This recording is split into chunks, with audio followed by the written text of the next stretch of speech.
Welcome back students to Shankar's Physics Tutorials. இன்னைக்கு நம்ம பார்க்க போறது Chapter 7 Properties of Matterல Example 7.6 தான் பார்க்க போறோம். Question என்னன்னு பார்த்தீங்கன்னா ஒரு solid sphereோட radius கொடுத்திருக்காங்க. So radius of the sphere வந்து 1.5 cm. Mass of the sphere கொடுத்திருக்காங்க. Mass வந்து 0.038 kg. Okay. என்ன கேட்டிருக்காங்கன்னா specific gravity or relative density of the sphere கேட்டிருக்காங்க. So relative density formula என்ன? Density of the substance to density of water at 4 degrees Celsius. Correct? Okay. So first வந்து அதுக்கு நம்ம density of the substance கண்டுபிடிக்கணும். ஓகேவா? So density of water எவ்வளவு? உங்களுக்கு தெரியும் 1000 kilogram per meter cube. Okay. So density of the substance கண்டுபிடிக்கணும். அதுக்கு mass by volume பண்ணணும். So first வந்து mass நமக்கு தெரியும். ஓகேவா? இப்போ volume கண்டுபிடிக்கணும். இங்க solid sphere கொடுத்திருக்காங்க. So volume of the sphere நம்ம கண்டுபிடிக்கணும். So volume of sphere formula என்ன? 4/3 pi r cube. So values substitute பண்ணலாம். So அதுக்கு முன்னாடி 1.5 சென்டிமீட்டருக்கு இதை வந்து மீட்டருக்கு கன்வெர்ட் பண்ணணும். So நமக்கு தெரியும் 100 centimeters make 1 meter. அதே மாதிரி அப்போ 1.5 சென்டிமீட்டருங்கும் போது 1.5 divided by 100. ஓகேவா? into 1 meter.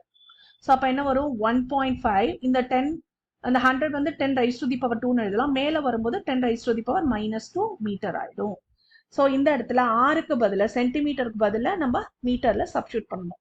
So 4/3 into value of pi வந்து 3.14 into 1.5 into 10 raised to the power -2 the whole cube. ஓகேவா? இப்போ நமக்கு terms என்னென்ன வருது? நம்பர்ஸ் பார்த்தீங்கன்னா 4 into 3.14 into 1.5 வந்து 3 தடவை மல்டிப்ளை பண்ணும் divided by 3. இதை தனியா வச்சுக்கலாம். multiplied by 10 raised to the power -2 the whole cube வந்து என்ன ஆயிடும்?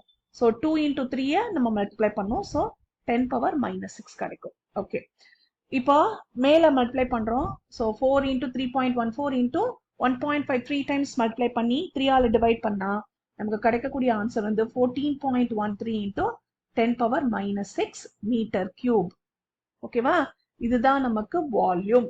இப்போ நமக்கு மாஸ் தெரியும். கரெக்டா? இப்போ நம்ம என்ன கண்டுபிடிக்க போறோம்? வால்யூமை வச்சுட்டு மாஸ் நமக்கு தெரியும். ரெண்டுத்தையும் டிவைட் பண்ணா டென்சிட்டி ஆஃப் த சப்ஸ்டன்ஸ் கிடைக்கும். கரெக்டா? So volume of the solid sphere நம்ம கண்டுபிடிச்சாச்சு. இப்போ density of the substance கண்டுபிடிக்கணும். So mass by volume அதான் formula. கரெக்டா? So அதை substitute பண்ணலாம். So 0.038 kilogram SI யூனிட்ல தான் இருக்கு. Divided by 14.3 into 10 power -6 meter cube. Okay. So இப்போ நம்ம என்ன பண்ண போறோம்னா இந்த 10 power -6 மேல கொண்டு வரும்போது 10 power +6 ஆயிடும். கரெக்டா? 1 by 10 power -6 என்ன மேல வரும்போது 10 power +6 ஆயிடும். இப்போ 0.038 divided by 14.3 நீங்க டிவைட் பண்ணுங்க. டிவைட் பண்ணீங்கன்னா உங்களுக்கு வரக்கூடிய ஆன்சர் என்னன்னா 0.00. ஆல்ரெடி ஒர்க் அவுட் பண்ணியிருக்கேன். ஸோ அதனால டைரக்டா எழுதுறேன். So 0.00269 into 10 power 6 10 raised to the power 6. ஓகேவா? இப்போ இந்த 10 power 6 எப்படி எழுதலாம்? எத்தனை ஜீரோஸ்? 6 ஜீரோஸ் இல்லையா? அதே இதையும் மல்டிப்ளை பண்ணும்பொழுது எத்தனை ஜீரோஸ் நம்ம வந்து மூவ் பண்ணணும்? ஸோ 1 2 3 4 5 6 டெசிமல்ஸ் நான் மூவ் பண்ணலாம். எப்போ? 10 power 6 ஆல மல்டிப்ளை பண்ணும்போது. அப்போ மூவ் பண்ணும்போது எனக்கு ஒரு ஹோல் நம்பர் ரவுண்டட் ஆஃபா கிடைக்குது. ஸோ அதுக்கப்புறமா டெசிமல்ஸ் இருக்கு. ஸோ நான் ரவுண்ட் ஆஃப் பண்ணி 2689 அப்படின்னு வச்சுக்கிறேன். Okay. So 2689 kilogram per metre cube. இதுதான் உங்களுக்கு density of the substance. இப்போ எனக்கு relative densityயோட ஃபார்முலா என்ன? Density of the substance 2689 divided by density of water 1000 kilogram per meter cube. So kilogram per meter cube ரெண்டும் கேன்சல் ஆயிடும். So relative density of the substance எவ்வளவு? So 3 zeros இருக்கு. So 3 digits I have to move.